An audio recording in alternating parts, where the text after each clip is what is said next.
சிலுவை தியான கூட்டத்துக்கு வந்திருக்கின்ற உங்கள் யாவரையும் கர்த்தராகிய இயேசு கிறிஸ்துவ நாமத்தில் வாழ்த்தி வரவேற்கின்றேன். நம்ம என்னாகம புஸ்தகத்திலிருந்து நாம் சிலுவையை பற்றி இயேசு கிறிஸ்துவை பற்றி தியானித்து கொண்டு வருகிறோம்.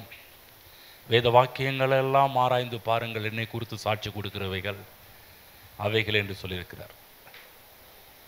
ஆதியாகமம் முதல் வார்த்தை முதல் எழுத்திலிருந்து வெளிப்படுத்தும் விசேஷம் கடைசி எழுத்து என் வரையிலும் இருக்கிறது எல்லாமே கிறிஸ்துவை பற்றியே பேசப்பட்டிருக்கிற வார்த்தைகளாக இருக்கின்றது. இந்த நாளிலுமாக கூட நம்ம என்னாகமம் 15:16 இன்றைக்கு உரிய தியானத்தை நாம் பார்க்க போகின்றோம். என்னாகமம் 15க்கு செல்வோம். 15ஆம் அதிகாரம்.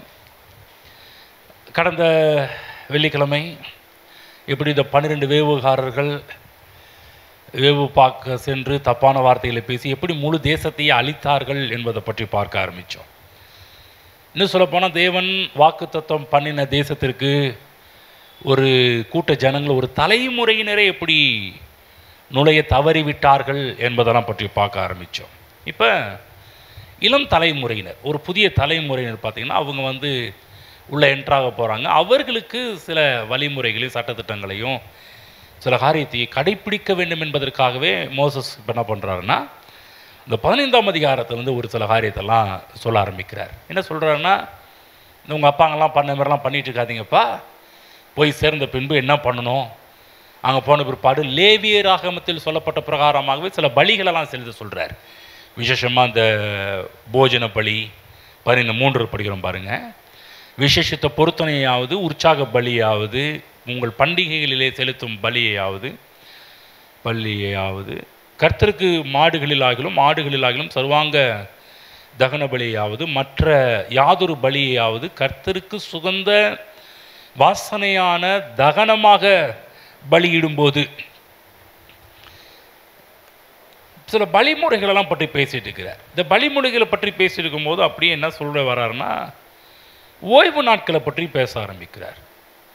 ஓய்வு நாட்கள் இருக்கின்ற முக்கியமான சில விஷயங்கள் இதை பற்றி போதிக்கிறார். இந்த ஓய்வு நாளை மீறுகிறவர்கள் அவங்களுக்குரிய தண்டனைகளை பற்றி பேச ஆரம்பிக்கிறார். படிப்பு 36ஆம் வசனம் படிக்கிறோம் பாருங்கள். அப்பொழுது சபையார் எல்லாரும் கர்த்தருக்கும் மோசேக்கும் கட்டளையிட்டபடியே அவனை பாளையத்திற்கு புறம்பே கொண்டு போய் கல்லெறிந்தார்கள், அவன் செத்தான். இவன் யார் எப்படின்னு பார்க்கும்போது ஓய்வு நாளை மீறுகிறவனை பற்றி நம்ம பார்க்குறோம். திரும்ப சொல்கிறேன், இவங்க கானான் தேசத்தில் ஒரு கூட்ட சந்ததி இறந்துச்சு. இளம் தலைமுறைகள் கொஞ்சம் கேர்ஃபுல்லாக கவனமாக எப்படி கானானுக்குள்ளே நுழைய வேண்டும் என்பதை பற்றிலாம் பேசிட்டு வர்றார். ஏற்கனவே சொன்னேன், 13ஆம் அதிகாரம் வேவு பார்க்கிறார்கள், 14ஆம் அதிகாரத்தில் கோபம் ஊட்டுகின்றார்கள், 15ல் என்ன பண்ணுறாருன்னா, நீங்கள் இப்போ என்கிட்ட வர வேண்டும் என்றால் பலிகள் மூலமாக என்கிட்ட வர வேண்டும் என்கின்ற சில காரியத்தை சொல்கிறார். நிச்சயமாகவே நீங்கள் குடியமர்த்தப்படுவீர்கள், நிச்சயமாகவே தேசத்தை சுதந்திரிப்பீர்கள். நீங்கள் தேசத்தை சுதந்திரிக்கும் போது மோசமான காரியங்கள்லாம் உங்கள் தேசத்தில் நடக்கக்கூடாது என்று விரும்புகிறார். ஆகவே தான் அற்புதமான சில காரியத்தை அறிமுகப்படுத்துகிறார். 15ஆம் அதிகாரம் 37 உங்களுக்கு படித்து காண்பிக்கிறேன். 37 பின்னும் கர்த்தர் மோசேயை நோக்கி, நீ இஸ்ரவேல் புத்திரரிடத்தில் பேசி அவர்கள் தங்கள் தலைமுறை தோறும் தங்கள் வஸ்திரங்களின் ஓரங்களில் தொங்கல்களை உண்டாக்கி ஓரத்தின் தொங்கல்களிலே இளநீல நாடாவை கட்ட வேண்டும் என்று அவர்களுக்கு சொல். நீங்கள் பின்பற்றி சோரம் போகிற உங்கள் இருதயத்துக்கும் உங்கள் கண்களுக்கும் ஏற்க நடவாமல் அதை பார்த்து கர்த்தரின் கற்பனைகளை எல்லாம் நினைத்து அவைகளின்படியே செய்யும்படிக்கு அது உங்களுக்கு தொங்கலாய் இருக்க வேண்டும். நீங்கள் என் கற்பனைகளை எல்லாம் நினைத்து அவைகளின்படி செய்து உங்கள் தேவனுக்கு பரிசுத்தராய் இருக்கும்படி அதை பார்ப்பீர்களாக. நான் உங்களுக்கு தேவனாக இருக்கும்படி உங்களை எகிப்து தேசத்திலிருந்து புறப்பட பண்ணின உங்கள் தேவனாகிய கர்த்தர் நானே உங்கள் தேவனாகிய கர்த்தர் என்று சொல் என்றார். இங்கு ஒரு புதிய நியமத்தை கொண்டு வர்றார். ஏன் இந்த நியமத்தை கொண்டு வர்றாருன்னு பார்க்கும்போது, இந்த இஸ்ரவேல் ஜனங்களில் ஒரு கூட்டமே பார்த்தீங்கன்னா கர்த்தருடைய வார்த்தையே மீறி அவங்க வாதைகளுக்குள்ளே போகிறத பார்க்குறோம். ஆகவே தான் என்ன சொல்கிறாங்கன்னா, இங்கே பாரு, நீ உங்கள் அப்பாலாம் கர்த்தருடைய வார்த்தையை மீறி இறந்து போயிட்டாங்க, செத்து போயிட்டாங்க, வாதையில் மாட்டிக்கிட்டாங்க. இப்போ நீ வாதைகளில் சாகக்கூடாது, நீ சுதந்திரிக்காமல் போய்விடக்கூடாது, நுழையாமல் போய்விடக்கூடாது என்பதற்காக தேவனுடைய வார்த்தையை கவனிக்க வேண்டும் என்பதற்காகவே தேவன் என்ன பண்ணுறாருன்னா ஒரு எளிமையான ஒரு முறையை அவர்களுக்கு கற்றுக் கொடுக்கிறார். கர்த்தருடைய கட்டளை என்ன? அதாவது தங்கள் வஸ்திரங்களின் ஓரங்களில் தொங்கல்கள் உண்டாகும்படி சொல் என்றார். இந்த இதில் படிக்கணும் இல்லையா?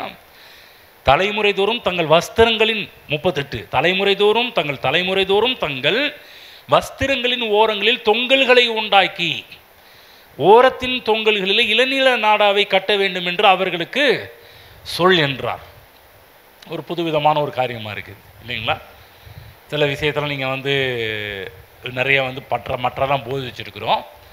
இந்த சப்ஜெக்ட் வரும்போது நம்ம தொட்டது கிடையாது, பார்த்தது கிடையாது. ஆகவே இன்றைக்கு என்ன பண்ண போகிறோம்னா இதில் கொஞ்சம் நேரத்தை செலவு பண்ண போகிறோம். என்ன சொல்கிறாருன்னா கர்த்தருடைய கட்டளை என்ன என்று பார்க்கும்போது வஸ்திரங்களின் ஓரங்களில் தொங்கல்களை உண்டாக்கும்படி சொல்.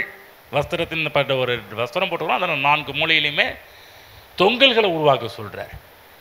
எதுக்காக இதெல்லாம் கர்த்தர் உண்டாக சொல்கிறார்? தேவனுடைய கற்பனைகளை நாம் பார்க்க வேண்டும் என்பதற்காக. அந்த தொங்கல்களில் ஒரு நாடா எக்ஸ்ட்ரா நீளமாக தொங்கணும். அது எப்படிப்பட்டதாக இருக்க வேண்டும் என்றால் இளநீல நாடாவாக இருக்க வேண்டும் என்று சொல்கிறார். அந்த தொங்கல்களை பார்க்கும்போது தான் கர்த்தருடைய கட்டளைகள் எல்லாம் நாம் செய்ய வேண்டும் என்பதை நினைவு கூறுவதற்காகவே, நினைத்து பார்க்க வேண்டும் என்பதற்காக தான் தேவன் இவைகளெல்லாம் செய்ய சொல்கிறார். நீங்களாம் பாருங்கள், இஸ்ரவேல் தேசத்தில் என்ன பண்ணுறாங்கன்னா வஸ்திரத்தின் ஓரத்தில் பண்ண சொன்னாங்க. ஆனால் இப்போ இன்றைக்கி இருக்க ட்ரெண்ட் என்னென்னா தனியாகவே என்ன பண்ணுறாங்கன்னா வஸ்திரங்கள்லாம் உருவாக்கி விற்று கொண்டிருக்கிறார்கள். அது தப்பு எதுவும் கிடையாது. எப்படியோ ஒரு விதத்தில் அவங்க கர்த்தருடைய வார்த்தையை பார்க்க வேண்டும் என்பதற்காகவே. ஆனால் தேவன் சொல்கிறாரு அவங்க போட்டிருக்கிற வஸ்திரத்திலே அதில் வஸ்திரத்தில் ஓரத்தில் தொங்கல்களை உண்டாக்கும்படி செய்யணும் என்று தேவன் சொல்லுகிறதை நாம் இங்கு பார்க்கின்றோம். சொல்லப்போனால் வஸ்திரத்தின் ஓரத்திலேயே இந்த தொங்கல்கள்லாம் இருக்கும்.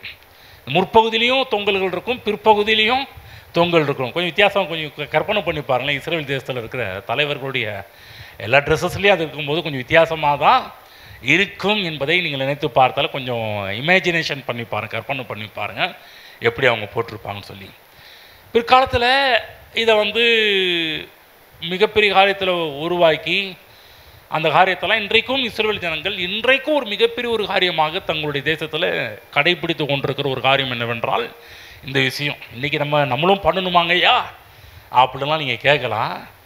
பண்ணுறது தப்பு கிடையாது. இருந்தாலும் நம்ம நினைவு கூற வேண்டும், இதெல்லாம் நினச்சி பார்க்கணுன்றதுக்காக தான் இன்றைக்கு இந்த ஸ்டடீஸ் நம்ம பண்ணிகிட்ருக்குறோம். இதற்கு எபிரேயத்தில் பேசப்படுற இந்த தொங்கல்களுக்கு பேசப்படுற ஒரு வார்த்தை பார்த்திங்கன்னா, இந்த ட்ரெஸ்ஸுக்கு பேசப்படுற ஒரு வார்த்தை தலீத். தலித் அல்ல, தல்லீத் அப்படின்ற ஒரு தலித். இப்போ தலீத்ன்றது ஒரு இனம் கூட்டம். ஆனால் தல்லீத் என்று சொல்லி அந்த காரியத்தை மனதில் வைத்துக் கொள்ளுங்கள். இது என்ன தலித் என்றால் என்ன அப்படின்னு சொல்லி பார்த்தா எபிரேயத்தில் தல் என்று சொன்னால் கூடாரம், இத்து என்று சொன்னால் சிறிய. அப்போ சேர்த்து படித்தோம்னா சிறிய கூடாரம், சிறிய கூடாரம். அப்போ தலீத் என்று சொன்னால் என்ன அர்த்தம் என்றால் சிறிய கூடாரம். சொல்லுங்கள் எல்லாரும், சிறிய கூடாரம். இஸ்ரேல் மக்கள் ஜெபிக்கும் போது பார்த்தீங்கன்னா இந்த தலித்குள்ளே தான் போவாங்க. பாருங்கள், உங்களுக்காக இந்த ட்ரெஸ்ஸை கொண்டு வந்திருக்கிறேன். இதான் என்னன்னா ஒரு சிறிய, இது என்னவென்றால் சிறிய கூடாரம். இதுக்கு ஒரு பேர் என்ன சொல்லுவாங்கன்னா ஜப வஸ்திரம். இது எல்லா யூதர்களுமே இந்த மாதிரி ஒரு ஜப வஸ்திரத்தை வைத்திருப்பார்கள். நீங்கள் இந்த ஜீசஸ் ஃபிலிம்லாம் பார்க்கும்போது இயேசுக்கு ஒரு மேலே சால் இருக்கும். அந்த சால்னா இந்த சால் தான், இப்படி தான் வடிவமைக்கப்பட்டிருக்கும். இந்த தலித் இந்த கூடாரத்தை போடுறதுக்கு முன்னாடி அவங்க அட்டாரா என்று சொல்லக்கூடிய ஒரு எபிரேய வார்த்தையில் ஒரு ஆசீர்வாதத்தை கூறுவார்கள். அது என்னன்னா இங்கே லெட்டரை எழுதிருக்கு பார்த்தீங்களா? எபிரேய வார்த்தையில் என்ன எழுதிருக்குன்னா பரு கட்டா அடோனாய் மெலக் ஹா ஓலம் என்று சொல்லக்கூடிய ஒரு வார்த்தையில் எழுதப்பட்டிருக்கு. சொன்ன பார்த்து என்ன பண்ணுவாங்கன்னா அவங்க போட்டுக்கொள்வார்கள்.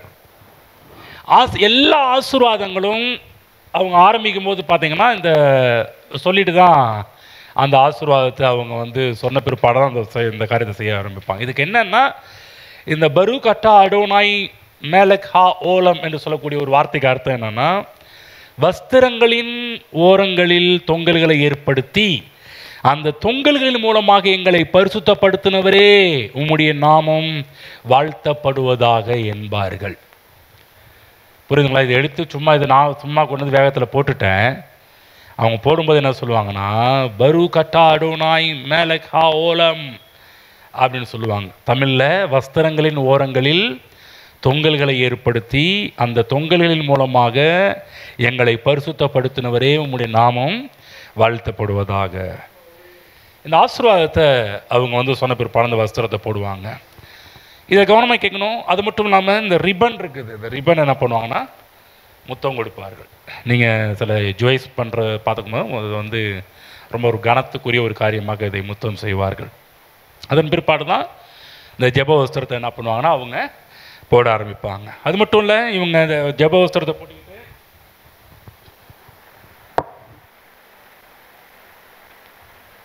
இப்படி ஆடி ஆடிலாம் ஜெபம் பண்ணுவாங்க. அதாவது ஒரு ஜெப அறை, உன் வீட்டிற்குள் கதவை சாத்தின்னு சொல்லப்பட்டிருக்கு இல்லையா, அதுனா இதை சாத்திக்கிட்டு ஜெபம் பண்ண சொல்கிறாரு. இயேசு கிறிஸ்து ஜெபம் பண்ண சொல்லும்போது சொன்னார் இல்லையா, உன் அறை வீட்டுக்குள் பிரவேசித்து சொல்கிறாங்க. எந்த அறை வீடுன்னா நம்ம நினைக்கிற மாதிரி இந்த பில்டிங் கிடையாது. உன் அறை வீடு என்று சொல்லக்கூடியது என்ன, சிறிய கூடாரம் என்று சொல்லக்கூடிய இந்த அறை வீட்டுக்குள்ள உன் அறைகளை சார்த்தி பைபிள் போட்டிருக்கலைங்க. மத்திய புத்தகத்தில் போட்டு படிக்க பார்க்கலாம். ஜெபம் பண்ணும்போது உன் அறை வீட்டுக்குள் பிரவேசித்து படிங்க. மத்திய 6ஆம் புத்தகத்தில் படிங்க. ரெபேக்கா ஜான்ஸ் ராணி தெரியலையா? படிக்க பார்க்கலாம். நீயோ ஜெபம் பண்ணும்போது கவனிங்க, எந்த அறை வீட்டுக்குள், அது என்ன, இந்த அறை வீட்டுக்குள், உன் அறை வீட்டுக்குள் பிரவேசித்து இத கதவை சாத்தி. புரியுதுங்களா? இயேசு கிறிஸ்து ஏதோ சொல்றாரு, எந்த ஜெப வீட்டை பற்றி சொல்றாரு, புரிஞ்சுட்டீங்களா?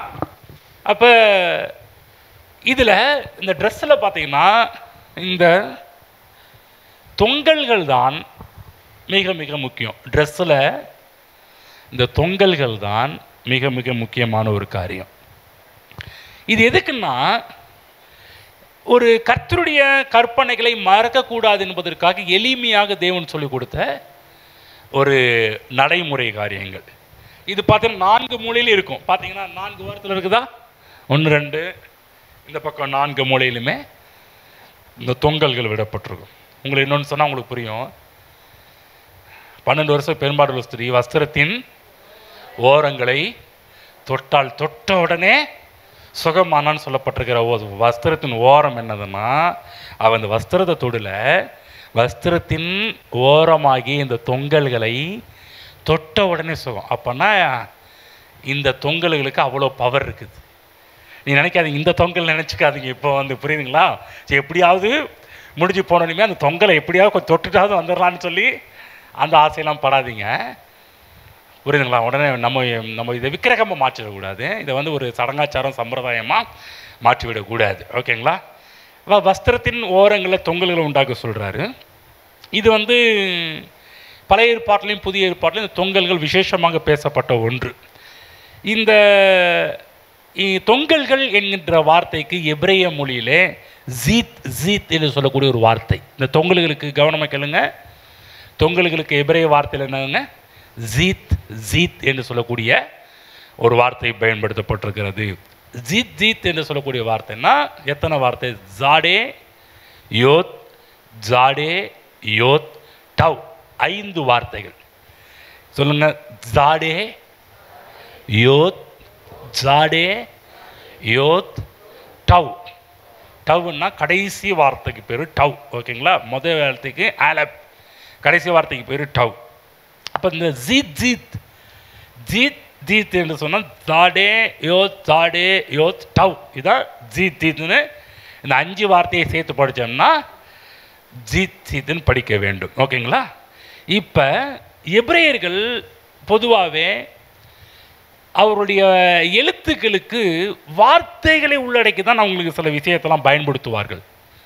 நம்ம ஆலப்னா ஏன்னு ஞாபகத்து வரும். அவங்க என்ன சொன்னால் 1 எழுத்துக்களை எழுத்துக்களை சில நேரத்தில் எண்களாக வடிவமைப்பதெல்லாம் பார்க்க ஆரம்பிப்பார்கள். அப்போ முதல் ஒரு வார்த்தைக்கு பேர் ஜாடே யோத் டவ். எப்படி தமிழில் ஒவ்வொரு வார்த்தைக்கும் எண்கள் இருக்குதோ, ஆங்கிலத்தில் ஒவ்வொரு வார்த்தைக்கும் எண்கள் இருக்குதோ, அதே போல தான் எபிரேயத்திலையும் ஒவ்வொரு வார்த்தைக்கும் எண்கள் கொடுக்கப்பட்டிருக்கிறது. ஓகேங்களா? இப்போ ஒரு கணக்கு இந்த கணக்கு கண்டிப்பாக நீங்கள் போட்டு ஆகணும். ஏன்னா முக்கியமான ஒரு கணக்கு இந்த ஜீத்தில் வரக்கூடிய ஒரு கணக்கு. மொத்தம் எத்தனை வார்த்தை, எத்தனை எழுத்துன்னு சொன்னேன்? 5 எழுத்துக்கள். ஓகேங்களா? 5 எழுத்துக்கள். முதல் எழுத்து ஜாடே. முதல் எழுத்து ஜாடே இல்லை, ஆலப் தான் முதல் எழுத்து. ஆனால் இந்த வார்த்தையில் வரக்கூடிய ஜீத் என்றக்கூடிய வார்த்தைக்கு முதல் எழுத்து ஜாடே அப்படின்னு சொன்னால் அதனுடைய எண்ணின் மதிப்பு 90. நோட் பண்ணிக்கங்க, எத்தனை மதிப்பு? 90. யோது அப்படின்னு சொன்னால் நம்பர் 10. எபிரேயத்தில் வரக்கூடிய 10வது வார்த்தை யோது. ஓகேங்களா? பிற்பாடு ஜாடே எத்தனை? 90. யோது எத்தனை? 10. ஓகேங்களா? ஜாடே யோத், ஜாடே யோத். இப்போ 90 + 10, 90 + 10 எத்தனை வருது? 200.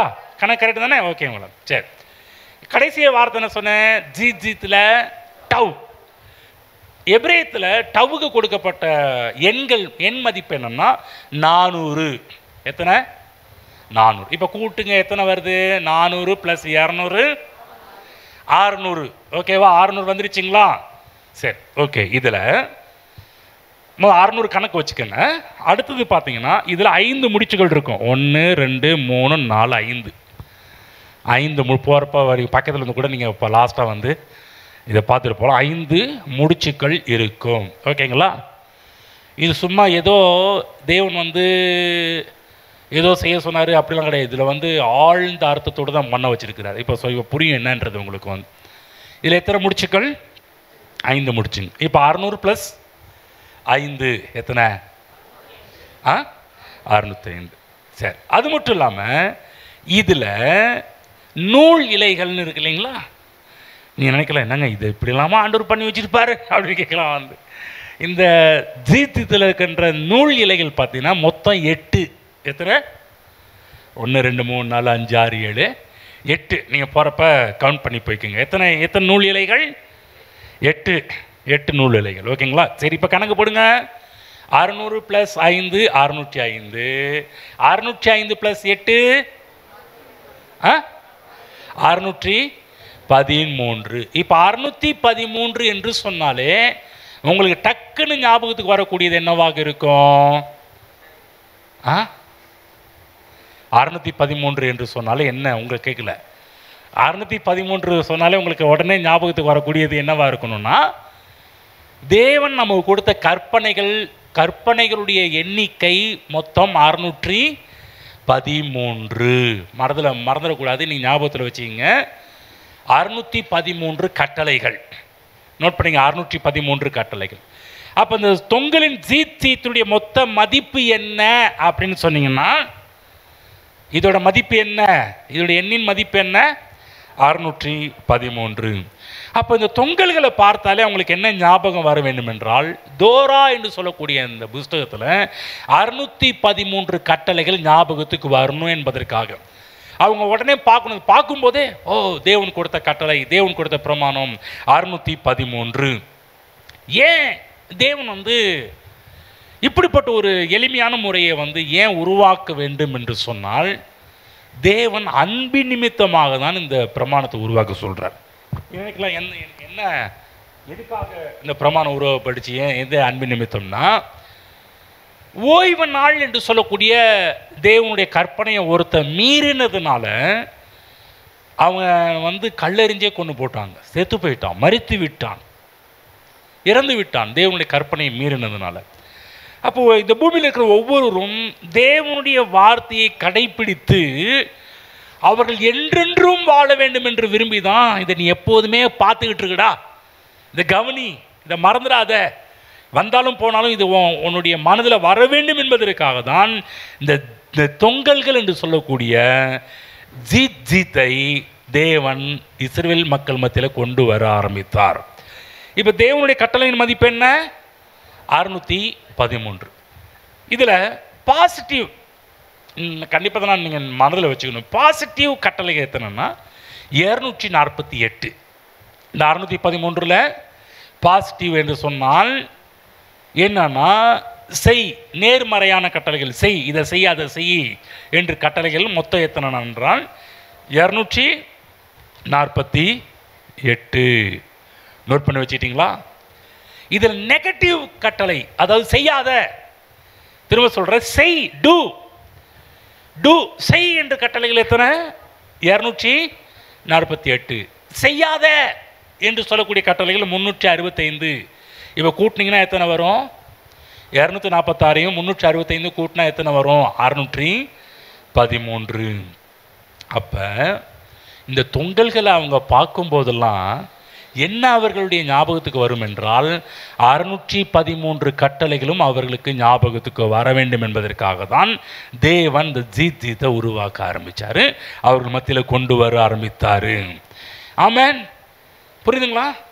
அவங்க பல சூழ்நிலைகள் வரும்போதெல்லாம் பார்க்கும்போதெல்லாம், ஓ கர்த்தருடைய கட்டளைகள் இருக்கிறது, ஆகவே நான் பாவம் செய்யக்கூடாது, நான் பரிசுத்தமாக வாழ வேண்டும் என்பது தான் இந்த தொங்கல்கள் அவர்களுக்கு ஞாபகப்படுத்தி கொண்டே இருந்தது. இந்த தொங்கல்களை பார்க்கும்போது உடனே ஞாபகத்துக்கு வரக்கூடியது என்னவென்றால் 613 கட்டளைகள் ஞாபகத்துக்கு வர வேண்டும். இதில் 5 முடிச்சுகள் இருக்கு இல்லையா? 1 2 3 4 5 முடிச்சுகள், 5 ஆகமங்கள். சொல்லுங்க, 5 ஆகமங்கள். என்ன ஞாபகத்துக்கு வரணும்? தேவன் கொடுத்த 5 ஆகமங்கள். என்னென்ன ஆகமங்கள்? ஆதி ஆகமம், யாத்திர ஆகமம், லேவியர் ஆகமம், என் ஆகமம், உப ஆகமம். ஓகேங்களா? எபிரேயத்தில் பெரஷித், ஷெமோத், வா, ஏக்ரா, பா, மிட்பா, தேவாரிம் என்று சொல்லக்கூடிய இந்த 5 ஆகமங்களும் அவர்களுக்கு உடனே ஞாபகத்துக்கு வர வேண்டும். இந்த 5 முடிச்சுகள். ஓகேங்களா?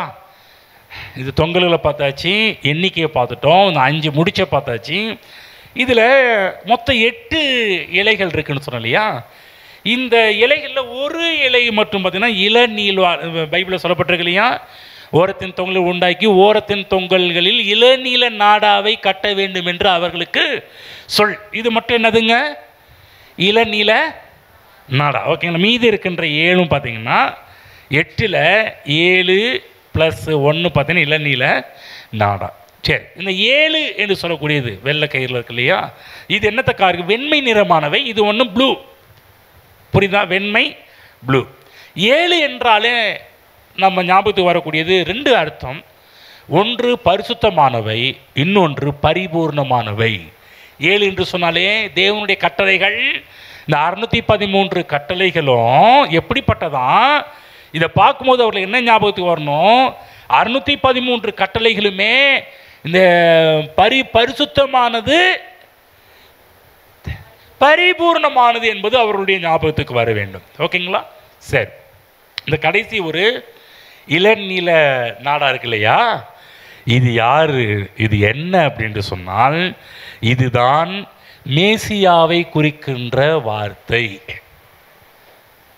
என்னங்க இது? என்ன அவங்களுக்கு இதை பார்க்கும் போதெல்லாம் அவங்களுக்கு என்ன ஞாபகத்துக்கு வரும்?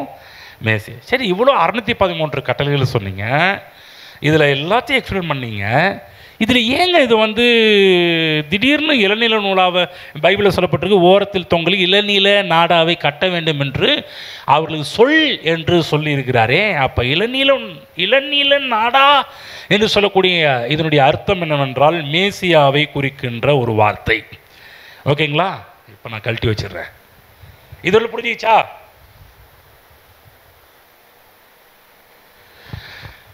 பா, இப்போதான் ரிலாக்ஸாக இருக்குது. புரிஞ்சிச்சா? திரும்ப ரிப்பீட் பண்ணுமா? வேணாம்ல? முடிஞ்சு போகிறப்ப என்ன பண்ணுங்க, அதை பார்த்துக்க. சரி, இந்த இளநீல நூல் நாடா இது யாரை குறிக்கிறது என்று சொன்னால் இயேசு கிறிஸ்துவை குறிக்கின்ற ஒரு வார்த்தை. அதாவது என்ன சொல்றாருன்னா, இதை பார்க்கும்போதெல்லாம் இந்த 613 கட்டளைகளையும் நிறைவேற்ற ஒரே தகுதியானவர் யார் என்றால் மேசியா என்பதுதான் அவங்க ஞாபகத்துக்கு வர வேண்டும் என்பதற்காக. புரியுதுங்களா? யார் ஞாபகத்துக்கு வரக்கணும்? இந்த 613 என்ன சொல்ல போனால் வேத புத்தகம் முழுவதுமே யாரை காட்டுகிறது? இயேசுவை காட்டுது. இந்த 613 கட்டளையில் யாரை காட்டுதுன்னா அதுவும் மேசியாவாகிய கிறிஸ்துவை தான் காண்பிக்கின்றது. என்ன பார்ப்பாங்கன்னா, இந்த 613 கட்டளைகளும் நிறைவேற்ற ஒரே ஒருத்தரால் தான் முடியும், அது மேசியாவால் மட்டும்தான் முடியும் என்பதை நினைப்பூட்டுவதற்காக தான் இளநீல நூல் நாடாவை அவங்க பார்க்க வேண்டும். மேசியாக்கு கிறிஸ்துவை அவர்கள் நினைவு கூற வேண்டும் என்பதற்காக தான் தேவன் இப்படிப்பட்ட ஒரு சிஸ்டத்தை உருவாக்கினார். இந்த கட்டளைகளை பார்க்கும்போதெல்லாம் ஐயோ என்னால் நிறைவேற்ற முடியவில்லையே என்று அவன் யோசிக்கும் போது, என்னால் கடைபிடிக்க முடியவில்லையே என்று யோசிக்கும் போது உடனே அவன் ஞாபகத்துக்கு வரணும், உன்னால் முடியாதுடா, ஆனால் ஒருத்தர் வரப்போகிறாரு, இந்த 613 கட்டளை ஒருத்தர் இந்த உலகத்தில் நிறைவேற்ற வரப்போகிறார், மேசியா வரப்போகிறார் என்பதை ஞாபகப்படுத்துவதற்காக தான் இந்த இளநீல நூல் நாடாவை தேவன் வேண்டும் என்று அங்கே வைக்க ஆரம்பித்தார். மேசியாவாகி கிறிஸ்து உலகத்தில் வந்து உங்களுக்காகவும் எனக்காகவும் எல்லாவற்றையும் அவர் செய்து முடிக்க போகிறார் என்பதை அன்றைக்கே தேவன் எப்படிலாம் பல விதங்களில் காமிச்சிருக்கிறாரு. நீங்கள் நினைக்கலாம் சிம்பிளாக ஜெபவஸ்திரம் நீங்கள் நினைக்கலாம். இன்றைக்கி சிவில் தேசத்தில் இந்த ஜெபவஸ்திரத்தை போட்டுருக்கலாம். சில ரபிமார்கள் இன்றைக்கும் சில ஹானர் முக்கியமான இடங்கள்லாம் அந்த ஜெபவஸ்திரத்தை போட்டு போவார்கள். இந்த உலகத்தில் நம்ம வந்து ஒரு பாவமான உலகத்தில் நம்ம வாழ்ந்து கொண்டிருக்கிறோம். நம்ம இந்த வார்த்தைகளை பார்க்கும்போதெல்லாம் நான் சொல்கிற ஒரு கனம், ஒரு மரியாதை நமக்குள்ளாக வர வேண்டும். ஆமென். ஒரு ஹானர் வரணும், மதிப்பு வரணும், மரியாதை வர வேண்டும். இதெல்லாம் ஒரு நிறைவேற்றின ஒருத்தர் இருக்கிறார். 613 கட்டளையும் நிறைவேற்றின ஒருத்தர் நமக்காக இருக்கிறார் என்கின்ற அந்த நினைப்பு வர வேண்டும். நம்மால் நிறைவேற்ற முடியாது. எல்லாரும் நிறைவேற்ற பிரயாசப்பட்டாங்க, எவ்வளோ பிரயாசப்பட்டாங்க வந்து. ஆனால் அன்னைக்கு காமிச்சிட்டார், உன்னால் முடியாதுப்பா, இதை நிறைவேற்றுறதுக்கு மேசியா வந்தால் தான் அதெல்லாம் நிறைவேற்ற முடியும். ஆமென். என்ன சொல்கிறது புரியுதுங்களா? தேவன் வார்த்தையாக இருக்கிறார். 613 கட்டளையாக யார் இருக்கிறதுனா தேவன் கிறிஸ்து இயேசு இருக்கின்றார். நம்முடைய வாழ்க்கையின் மொத்த கட்டளையின் உருவமாகவே இயேசு கிறிஸ்து இருக்கிறார். அவரை பார்த்து நாம் வாழ வேண்டும் என்று தேவன் விரும்புகிறார். இந்த பார்க்கும்போது அவருக்குள்ளே எப்படி நிறைவேறியதோ அதே போல் அந்த வார்த்தைகள் எனக்குள்ளும் நிறைவேறும் என்கின்ற அந்த விசுவாசத்தை எனக்குள் கொடுக்கக்கூடியதாக இந்த ஜெப வஸ்திரம், இந்த தொங்கல்கள் ஜீத் இருக்க வேண்டும் என்பதுதான் கர்த்தருடைய திட்டமாக இருக்கின்றது. பொய் சொல்லாதே, களவு செய்யாதே என்று சொல்லக்கூடிய கட்டளைகள்லாம் வரும்போது அவனுக்குள்ள ஒரு என்னன்னா, சில இடத்துல வந்து பொய் சொல்லிடுறான், களவு பண்ணிடுறான். என்னால் முடியவில்லையே, இந்த கட்டளை நிறைவேற்ற முடியவில்லையே என்று அவன் அங்கலாய்க்கும் போது, இளநீல நூல் நாடாவை பாடுறா, அதை பார்த்தீங்கன்னா அது உனக்குள்ளே இருந்து அவரால் இவைகளெல்லாம் உன்னால் நிறைவேற்ற முடியும் என்பதை காண்பிப்பதற்காக தான் இவைகளெல்லாம் கொடுக்கப்பட்டிருக்கிறது. ஆமென். நீ பொய் சொல்லாமல் இருக்கிறதுக்கு நான் உனக்கு உதவி செய்வேன், களவு செய்யாமல் இருப்பதற்கு நான் உனக்கு உதவி செய்வேன். இந்த 613 கட்டளைகளும் நிறைவேற்ற செய்யக்கூடாது என்ற எல்லா விதமான கட்டளைகளும் நிறைவேற்றுவதற்கு நான் உனக்கு உதவி செய்வேன் என்பதற்கு அடையாளமாக தான் அந்த இளநீல நூல் நாடாவை தேவன் அங்கு வைக்க வேண்டும் என்று ஒரு பிரமாணமாக கொண்டு வர ஆரம்பித்தார். அப்போ இந்த உதவிக்கு பேர் தான் கிருபை. ஆமாம், தேவன் கிருபையாக நமக்குள்ளே இருக்கிறார், வார்த்தையாக இருக்கிறாரு. இப்போ பிரமாணமும் இயேசு கிறிஸ்து தான், கிருபையும் இயேசு கிறிஸ்து தான். இப்போ பிரமாணத்தை பார்க்கும்போது இன்னும் அதெல்லாம் நியாயப்பிரமாணங்கள் இல்லை, நீ அதை பார்க்கும்போதே கிறிஸ்துவை பார்க்கணும். கிருபையும் கிறிஸ்துவானவர் தான். கிருபை வேறு பிரமாணம் வேறு கிடையாது, ரெண்டும் கர்த்தராகிய இயேசு கிறிஸ்து தான். பிரமாணமும் நியாயப்பிரமாணமும் இயேசு கிறிஸ்து தான், கிருபையும் இயேசு கிறிஸ்து தான். அவ் பிரமாணங்களின் நோக்கம் என்ன? எல்லா பிரமாணங்களும் எதற்காக கொடுக்கப்பட்டது சொன்னார். இதெல்லாம் கடைபிடிக்கும் போது உனக்கு நித்திய ஜீவன் உண்டாகும் என்பதற்காக தான் பிரமாணங்கள்லாம் தேவன் கொடுக்க ஆரம்பித்தார். அப்போ பிரமாணங்கள் எல்லாமே கர்த்தராகிய இயேசு கிறிஸ்துவையே அடையாளப்படுத்தக்கூடியதாக நமக்கு காணப்படுகின்றது. அப்போ இயேசு கிறிஸ்துவை நம்ம அறிக்கை செய்யும் போது கூட நாமும் அந்த நித்திய ஜீவனுக்கு பங்காளிகளாக மாற்றப்படுகிறோம். பாருங்க, திரும்ப சொல்கிறேன், நியாயப்பிரமாணத்தை கடைபிடிக்கும் போது நித்திய ஜீவன் உண்டாகிறது. இயேசு கிறிஸ்துவை ஏற்றுக்கொள்ளும் போதும் நித்திய ஜீவனுக்கு பங்காளிகளாக நாம் மாறுகின்றோம். எப்படி நியாயப்பிரமாணத்தை கடைபிடிக்கும் போது தண்டனையிலும் தப்பிக்கிறோமோ, அதே போல மேசியாவாகிய இயேசு கிறிஸ்துவை ஏற்றுக்கொள்ளும் போதும் நாம் தண்டனையிலிருந்து தப்பித்துக் கொள்ளுகின்றோம். ஆமென். பிரமாணங்கள் மனிதர்களை ஆக்கினைக்குள்ளாக தீர்க்கும்படி உருவாக்கப்படலை. பிரமாணங்கள் எல்லாமே அவர்கள் நித்திய ஜீவனை கொடுப்பதற்காகவே உருவாக்கப்பட்டவைகள். இதை புரிஞ்சுக்கிட்டாலே நம்ம பழைய ஏற்பாடை நம்ம பிரித்து பார்க்க மாட்டோம். இது சில பின்னைக்கெல்லாம் அந்த கிருபை பிரசங்கியார்கள் அவங்களெல்லாம் பிரமாண பிரசங்கியார்கள்னு சொல்லி என்ன பண்ணிடுறாங்கன்னா, இன்றைக்கி இருக்கிற பெந்தகோஸ்தே வட்டாரம் முழுவதுமே பிரமாண பிரசங்கியார்களாக ஒட்டுமொத்த குத்தி என்ன பண்ணிடுறாங்கன்னா, அவங்களாம் பிரமாணம், அவங்களாம் கிருபை என்ற லெவலில் போக ஆரம்பிச்சுட்டாங்க. திரும்ப சொல்கிறேன், பிரமாணங்கள் எதற்காக கொடுக்கப்பட்ட நித்திய ஜீவனை பெறணுன்றதுக்காக தான். இயேசு கிறிஸ்துவை ஏற்றுக்கொள்ளும் போது நித்திய ஜீவனை பெற்றுக்கொள்கின்றோம். அப்போ இந்த நியாயப்பிரமாணத்துக்கு மொத்த உருவமாக வந்தவரே கர்த்தராகிய இயேசு கிறிஸ்து. அப்போ இந்த இதெல்லாம் பார்க்கும்போது யாரை பார்க்குறோம்? இயேசு கிறிஸ்துவை தான் நம்ம பார்க்கின்றோம். ஆமென். புரியுதுங்களா? யோவான் 1:1 ஆதியிலே வார்த்தை இருந்தது, அந்த வார்த்தை தேவனாக இருந்தது, அந்த வார்த்தை தேவனிடத்தில் இருந்தது. 14 அந்த வார்த்தை மாம்சமாகி கிருபையினாலும் சத்தியத்தினாலும் நிறைந்தவராய் நமக்குள்ளே வாசம் பண்ணினார். இல்லைங்களா? அந்த வார்த்தை. ஆனால் அதை எப்படி படிக்க வேண்டும் என்றால், ஆதியிலே நியாயப்பிரமாணம் இருந்தது. நியாயப்பிரமாணம் திடீர்னு ஏதோ மோசையின் காலத்தில் கொடுக்கல, ஆதியிலேயே கர்த்தர் கொடுத்துட்டாரு. எல்லாரும் நினைக்கிற ஒரு மோசை வந்தாங்க ஒரு பெரிய டார்ச்சருங்க, மோசை வந்தாங்க நியாயப்பிரமாணம் கொடுத்தாரு. கிடையாதுங்க. ஆதியிலேயே நியாயப்பிரமாணம் இருந்தது. அந்த நியாயப்பிரமாணம் தேவனாக இருந்தது. அந்த நியாயப்பிரமாணம் மாம்சமாகி கிருபையினாலும் சத்தியத்தில் நிறைந்தவராய் நமக்குள்ளே அந்த நியாயப்பிரமாணம் வாசமாக இருக்கிறது. இன்னும் சொல்லப்போனால் ஆதியிலே தோரா இருந்தது, அவர் தான் கிறிஸ்து. படிக்கும் போதெல்லாம் நம்ம பிரமாணங்களை மட்டமாக டீல் பண்ணக்கூடாது. பிரமாணங்கள் முழுக்க முழுக்க யாரை காண்பிக்கிறது? கிறிஸ்துவை காண்பிக்கின்ற ஒன்றாக இருக்கிறது. ஆதாம் காலத்திலேயே பிரமாணம் இருந்துச்சு. ஏதேன் தோட்டத்திலே பிரமாணத்தை வச்சுட்டார். 613 கட்டளை நீங்கள் நினைக்கிறீங்களா மோசே காலகட்டத்தில் உருவாக்கப்பட்டுச்சுன்னு? கிடையாது. செய்யாதே என்று சொல்கிற கட்டளை ஏதேன் தோட்டத்திலே கர்த்தர் கொண்டு வர ஆரம்பிச்சிட்டார். இந்த மரத்தின் கனியை சாப்பிடுகிற நாளில் விருட்சத்தின் கனியெல்லாம் புசிக்கலாம், செய் வந்துச்சா? செய் என்ற கட்டளை வந்துச்சு, எல்லாத்தையும் புசிக்கலாம். இன்னொரு கட்டளை வருது, இந்த கனியை புசிக்காதே, ஜீவ விருட்சத்தை புசி, நன்மை தீமை அறியத்தக்க விருட்சத்தின் கனியை புசிக்காத, செய்யாதே என்று சொல்கிற கட்டளை நியாயப்பிரமாணத்தின் காலத்தில் உருவாக்கப்பட்டது, மோசையின் மூலமாக கொண்டு வந்தது என்று சொல்லி நியாயப்பிரமாணம் வேறு பிரித்து நம்ம என்ன பண்ண முத்திரை குத்திடுறோம். ஆனால் ஏதேன் தோட்டத்திலேயே தேவன் நியாயப்பிரமாணத்தை கொண்டு வர ஆரம்பித்தார். ஆமென். அதுதான் என்றைக்கு ஆதாம் அந்த கட்டளையை மீறினாரோ அன்றைக்கு தான் மிகப்பெரிய ஒரு ப்ராப்ளத்தை சந்திக்க ஆரம்பித்தார். படிக்கிற 15:39 படிப்போம். 15:39 நீங்கள் பின்பற்றி சோரம் போகிற உங்கள் இருதயத்துக்கும் உங்கள் கண்களுக்கும் ஏற்க நடவாமல் அதை பார்த்து, எதை பார்த்து? ஹலோ,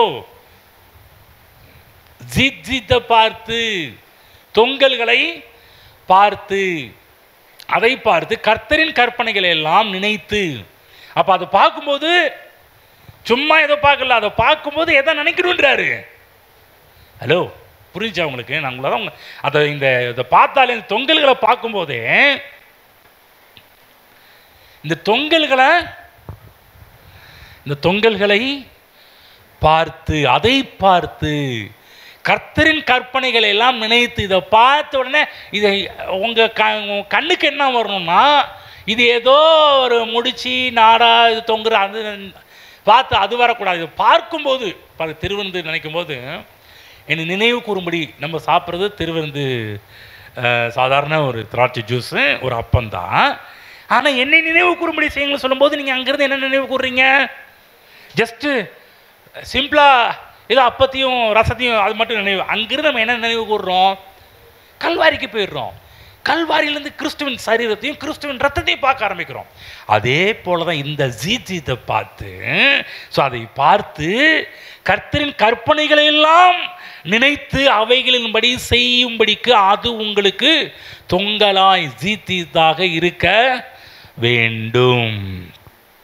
நான் உங்கள் தேவனாய் இருக்கும்படி என்ன சொல்றாருன்னா, நான் உங்கள் தேவனாய் இருக்கும்படி, உங்களை எகிப்து தேசத்திலிருந்து புறப்பட பண்ணின உங்கள் தேவனாகிய கர்த்தர் என்ன சொல்றாருன்னா, எகிப்து தேசத்துலேருந்து யார் அவங்கள புறப்பட பண்ணினது? பார்வோன் புறப்பட பண்ணினானா? இல்லை, நான் தான் உங்களை புறப்பட பண்ணினேன். நான் எப்படி எகிப்திலிருந்து உங்களை புறப்பட பண்ணினோம், அதே போல நான் உங்களை சொன்ன வாக்குத்தத்த பூமிக்கும் கொண்டு போய் சேர்ப்பேன், நானே உங்கள் தேவனாகிய கர்த்தர் என்று. ஏன் இந்த வார்த்தை சொன்னார்? நான் தானே உங்களை கூட்டிகிட்டு வந்தேன், உங்களை அம்பது விட்டுருவேனா? கூட்டி வந்தேன்னா உங்களை கைவிட மாட்டேன்ப்பா, என்ன சொல்லி உங்களை கூட்டி வந்தோனோ அதே போல் உங்களை கூட்டி போவேன்னு சொல்லி அடுத்த தலைமுறைகளுக்காக மோசே அப்பயே சில வழிமுறைகளை இன்ஸ்ட்ரக்ஷன் எல்லாம் கொடுக்க ஆரம்பிச்சிடுறாரு. இவங்களுக்குள்ள ஒரு பயம் வந்துருக்கு, என்னப்பா எல்லாருமே செத்து போகிறாங்க. ஏன் செத்து போனாங்க? எல்லாம் வாய் கொழுப்பால, வாய் திமுறால எல்லாம் செத்து போனாங்க. இப்போ இவங்களுக்குள்ள பயம் வந்துருச்சு. பயம் வந்தோடனே பார்த்தீங்கன்னா சொல்கிறாரு, ஏப்பா நான் தானே உங்களை புறப்பட பண்ணினேன், நான் தானே உங்களை கூட்டிகிட்டு வந்தேன், நிச்சயமாக நான் உங்களை கொண்டு போய் சேர்ப்பேன் என்ற ஒரு நம்பிக்கை தேவன் கொடுக்கிறார். இன்றைக்கும் தேவன் இன்றைக்கு நம்மளை பார்த்து சொல்றாரு, நானே உன் தேவனாகிய கர்த்தர். உன்னை அழைச்சல்ல, உன்னை ரட்சித்தல்ல, உன்னை நான் போன விட்டுற மாட்டேன். உனக்கு என்னென்ன வாக்குத்தத்தெல்லாம் கொடுத்தேனோ அத்தனை வாக்குத்தத்தையும் உன் வாழ்க்கையில் நிறைவேற்ற வல்லவராக நான் இருக்கிறேன் என்பதாக கர்த்தர். எங்கெல்லாம் பைபிளை பார்க்க நானே உன் தேவனாகிய கர்த்தர் என்று சொல்லும்போது டக்குன்னு ஞாபகத்து வரணும். நம்ம ரட்சித்தது கர்த்தர், நம்மளை ரட்சித்தார், நிச்சயமாக அவர் கொடுத்த வாக்குத்தத்தையும் நிறைவேற்ற வல்லவராக இருக்கிறார் என்ற முழு நிச்சயம் நமக்குள்ளாக வர வேண்டும். ஆமென். கவனிக்கணும், அதற்காக தான் கற்பனை கொடுத்தாரு. அது மட்டுமல்ல, நாம் மறிக்கக்கூடாது என்பதற்காக தான் கர்த்தராகிய கிறிஸ்து இயேசுவையே நமக்காக தேவன் கொடுக்க ஆரம்பித்தார். பைபிளில் போடப்பட்டிருக்குது, அவரே நம்முடைய விசுவாசத்தை துவங்குகிறோம் அவர் தான், முடிக்கிறவரும் அவர் தான். ஆமென். வாக்குத்தத்தத்தை கொடுக்கிறவரும் அவர் தான், வாக்குத்தத்தங்களை உங்கள் வாழ்விலே முடிக்கிறவரும் கர்த்தராகிய இயேசு கிறிஸ்து. அதற்காக சொல், நானே உன் தேவனாகிய கர்த்தர். எங்கெல்லாம் இஸ்ரவேல் ஜனங்களுக்கு பிடிச்ச ஒரு வார்த்தை, நானே உன் தேவனாகிய கர்த்தர்னு சொல்லுவோம், அவங்களுக்கு ரொம்ப ரொம்ப சந்தோஷமா இருக்கும். பைபிளை பாருங்க, ஏசாயா அடிக்கடி சொல்லுவோம், நானே உன் தேவனாகிய கர்த்தர், நானே உன் தேவனாகிய கர்த்தர். பைபிளில் எங்கே எல்லாம் நானே உன் தேவனாகிய கர்த்தர்னு சொல்லும்போது அவங்களுக்கு அவ்வளோ, நீங்கள் கூட சாதாரணமாக எடுத்துக்குவீங்க. ஆனால் இஸ்ரவேல் ஜனங்கள், யூத ஜனங்களுக்கு நானே உன் தேவனாகிய கர்த்தர்னு சொல்லும்போது அவங்களுக்குள்ள அப்படியே புல்லரிக்குமா பாருங்க, அப்படியே உணர்ச்சி அவ்வளோ பொங்கும். ஏன்னா அவர் சொல்கிறாரு, நானே உன் தேவனாகிய கர்த்தர்னா, எப்பா நான் தானே கூப்பிட்டேன், நான் தானே ரட்சித்தேன், நான் தானே உன்னை மீட்டேன், நான் தானே உன்னை கூட்டி வந்தேன், நான் உன்னை அம்போன்னு விட மாட்டேன். என்ன வாக்குத்தத்தத்தை கொடுத்தனோ அதையெல்லாம் உன் வாழ்க்கையில் நிறைவேற்ற வல்லவர் என்பதை நினைப்பூட்டுவதற்காக தான் அந்த வார்த்தை கொடுக்கிறார். அப்போ கற்பனை எதற்காக? இயேசு கிறிஸ்துவை காண்பிப்பதற்காக. அப்போ இயேசு கிறிஸ்துவை ஏற்றுக்கொள்ளும் போது நித்திய ஜீவனை சுதந்திரிக்க வேண்டும் என்பதற்காகவே இயேசு கிறிஸ்துவை தேவன் நமக்காக கொடுத்திருக்கிறாரு. நான் சொல்கிறேன், இயேசு கிறிஸ்து இல்லாமல் நித்திய ஜீவன் இல்லை.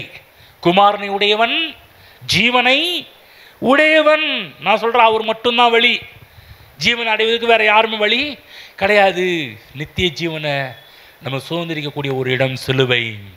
இன்றைக்கு சிலுவை நமக்கு என்னவா தோன்றுகிறது என்றால், நித்திய ஜீவனை கொடுக்கக்கூடிய ஒரு சின்னமாக இன்றைக்கு சிலுவை நமக்கு காட்சி அளித்து கொண்டிருக்கிறது. இந்த சிலுவை தியான கூட்டத்தில் இன்றைக்கு சிலுவை நமக்கு எந்த மாதிரி காட்சி அளிக்கிறது என்றால், எனக்கு நித்திய ஜீவனை கொடுக்கிற ஒரு இடமாக சிலுவை காட்சி அளிக்கின்றது. அப்போ வார்த்தையின் மொத்த உருவமாகவே கர்த்தராகிய இயேசு கிறிஸ்து வந்து தம்முடைய ஜீவனையே நமக்காக கொடுத்தார். நம்ம ஆண்டவர் இயேசு கிறிஸ்து.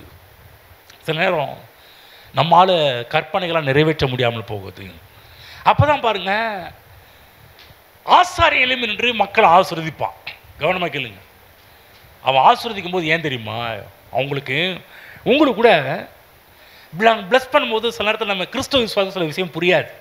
பிளஸ் பண்ணும்போது சொல்கிறான், நம்முடைய கர்த்தராகிய இயேசு கிறிஸ்துவின் கிருபையும் பிதாவின் அன்பும் பரிசுத்த ஆவியானுடைய அந்நியமும் ஐக்கியமும் வெளியிடத்திலும் பாதுகாப்பும் பராமரிப்பும் இன்றும் என்றும் சொல்கிறோம் இல்லைங்களா? அது எவ்வளோ பெரிய ஒரு ஹானரான ஒரு பிளஸிங் தெரியுங்களா? நான் சொல்ல, இன்றைக்கு இருக்க கிறிஸ்தவங்க தெரியாது, புரியாது. ஏதோ சர்ச்சை முடியும் போது அது போட்டால் தான் ஃபுல்ஃபில் ஆகுது, அது போட்டால் தான் திருப்தி இருக்குது, அது சொல்லாமல் ஒரு ஆசீர்வாதம் இல்லாமல் எப்படியா வெளியே போகிறது என்றெல்லாம் நம்ம யோசிக்க தோணும். ஆனால் ஆசாரியர்கள் எழும்பி நின்று இந்த வார்த்தையை சொல்லும்போது இஸ்ரவேல் ஜனங்களுக்கு அவ்வளோ சந்தோஷமாக இருக்கும். அவங்க எழும்பி நின்று சொல்லுவாங்க, கர்த்தர் உன்னை ஆசீர்வதித்து உன்னை காக்க கடவர். அவங்களுக்கு என்னன்னா, ஐயோ நான் ஒருவேளை இந்த கற்பனையை கை கொள்ளாமல் போயிட்டோன்னா எனக்கு அது வந்துடும் இது வந்துடும்ன்ற ஒரு பயத்தில் பீதியில் இருப்பாங்க தெரியுங்களா? அந்த மக்கள்லாம் பயந்து போய் கிடப்பாங்க. 613 கட்டளை சில நேரத்தில் நம்மாலேயே சில நேரத்தில் வந்து சில கிறிஸ்துவ வாழ்க்கையில் கரெக்டாக போக முடியல இல்லைங்களா? சில நேரத்தில் நாமே பார்த்தீங்கன்னா தந்தனக்கா தையனத்தோம்ல போகிறோம்.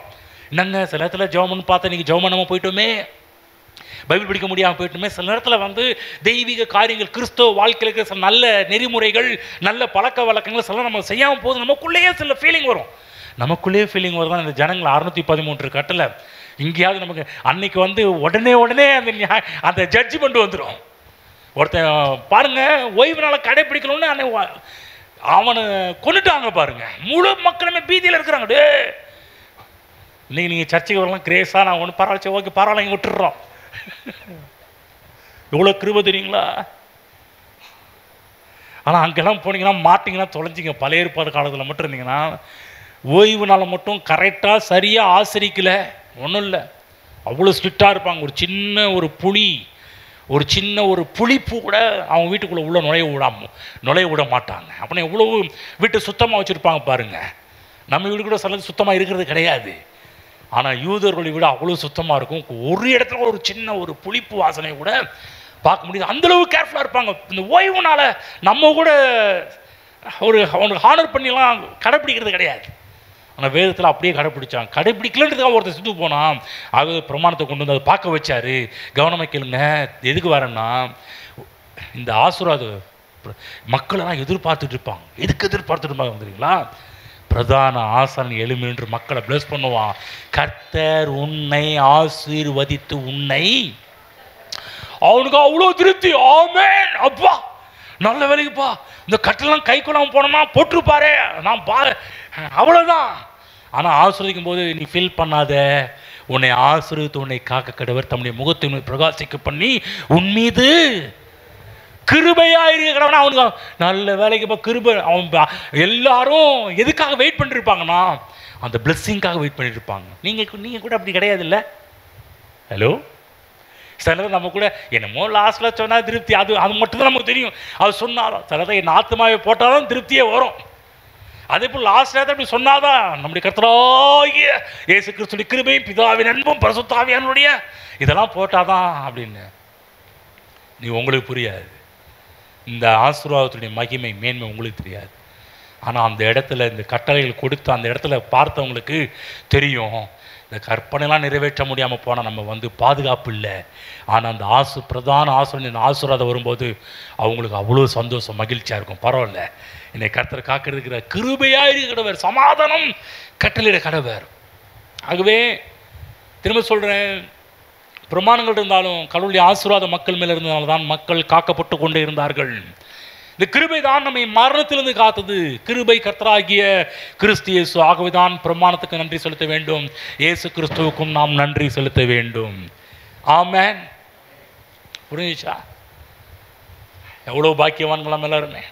16:2 இஸ்ரேல் புத்திரரின் சபைக்கு தலைவர்களும் சங்கத்துக்கு அழைக்கப்பட்டவர்களும் பிரபலமானவர்களுமாகிய 250 பேர்களோட கூட மோசைக்கு முன்பாக எழும்பி பாருங்க. இன்னொரு இந்த 15ஆம் அதிகாரம் பார்த்தோம். 16ஆம் அதிகாரத்தில் என்னன்னா, முதல்ல சொன்ன படிக்கிறேன். லேவிக்கு பிறந்த கோகாத்தின் குமாரனாகிய இத்சேயாரின் மகன் கோராகு என்பவன் ரூபன் வம்சத்தில் உள்ள எலியாபின் குமாரராகிய தாத்தானையும் அபிராமையும் பேலத்தின் குமாரன் ஓனையும் கூட்டிக் கொண்டு இஸ்ரேல் புத்திரரின் சபைக்கு தலைவர்களுக்கும் சங்கத்துக்கு அழைக்கப்பட்டவர்களும் பிரபலமானவர்களும் ஆகிய 250 பேர்களோடு கூட மோசைக்கு முன்பாக எழும்பி. கவனமாக கேளுங்க, எத்தனை பேர் சண்டை போட வரானுங்க? 250 பேர். யோசிச்சு பாருங்க, கற்பனை பண்ணி பாருங்க. 250 பேர் யார்கிட்ட? பாஸ்டர் மோசஸ், பாஸ்டர் ஆரன்ட்டு சண்டை போட வராங்க. மோசைக்கும் ஆரோனுக்கும் விரோதமாக கூட்டம் கூடி அவர்களை நோக்கி, நீங்கள் மிஞ்சி போகிறீர்கள். என்ன பேசுகிறாங்க? என்ன ஓவரா போறீங்க? இப்போ நம்ம சொல்கிறல ஓவரா நம்ம பேசுகிறோம், என்ன ஓவரா போயிட்டு இருக்கிற அப்படின்ற மாதிரி அவங்க அன்னைக்கு நம்ம ஓவர்னு இங்கிலீஷில் பேசுகிறோம். நம்ம ஓவர்னாலும் நம்ம புரிஞ்சிருது. ஆனால் இவங்க சொல்கிறேன் என்ன சொல்லணும், என்ன நீங்கள் மிஞ்சி போகிறீங்க, ஓவரா போகிறீங்க.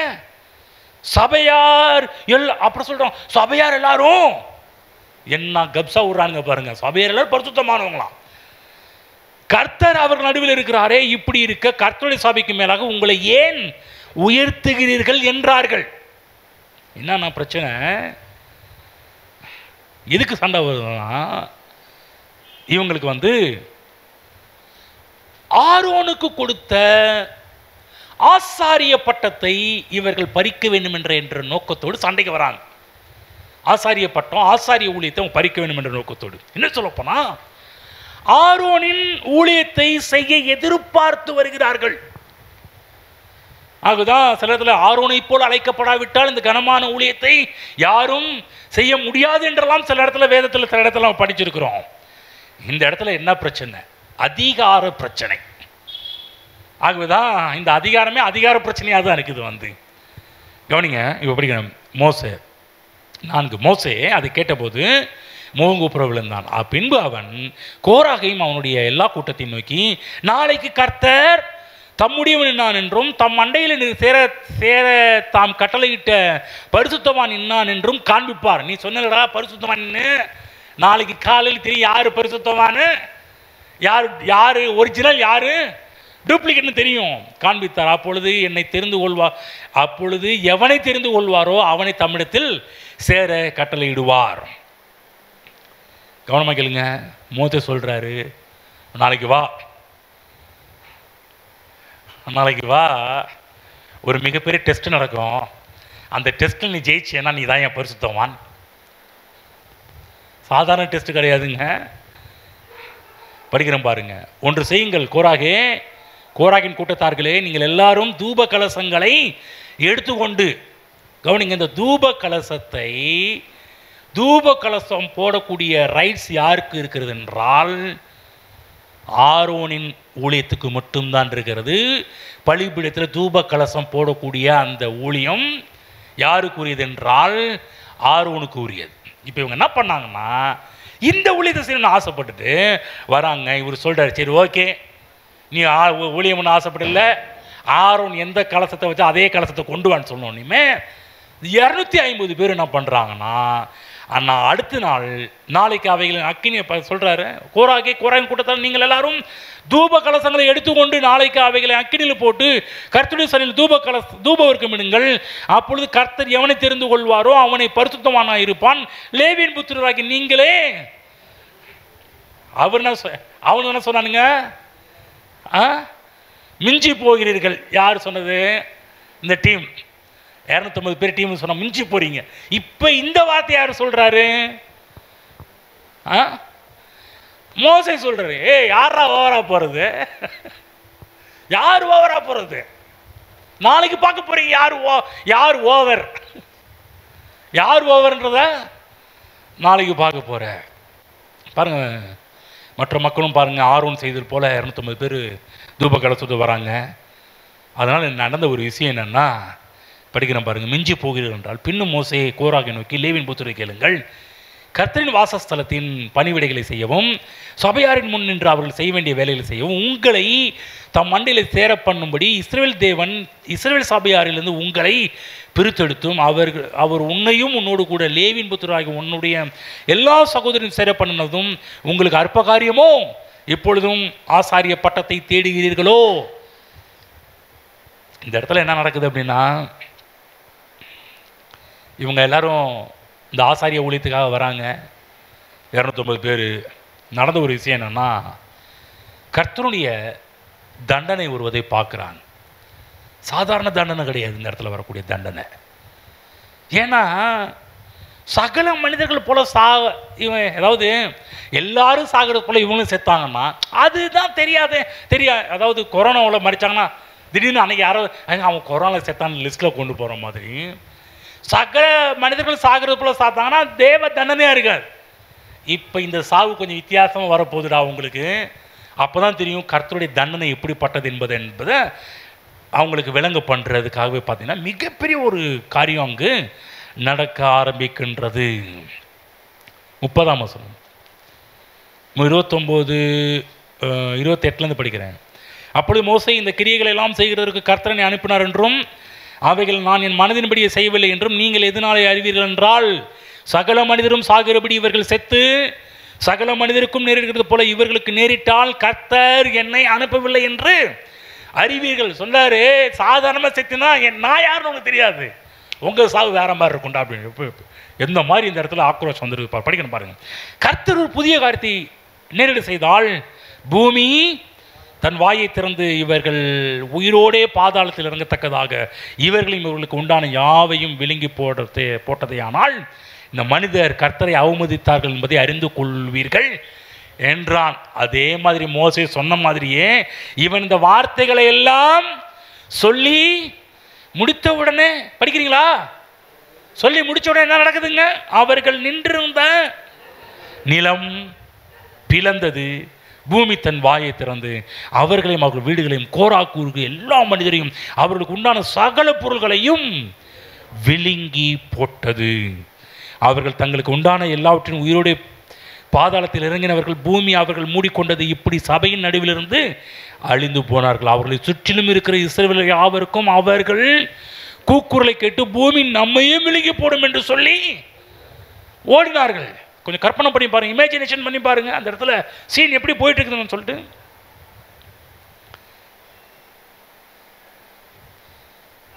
என்ன பேசுனானுங்க, இது 2 பேர் சேர்ந்து எங்களெல்லாம் கொள்றீங்க அப்படின்னானுங்க.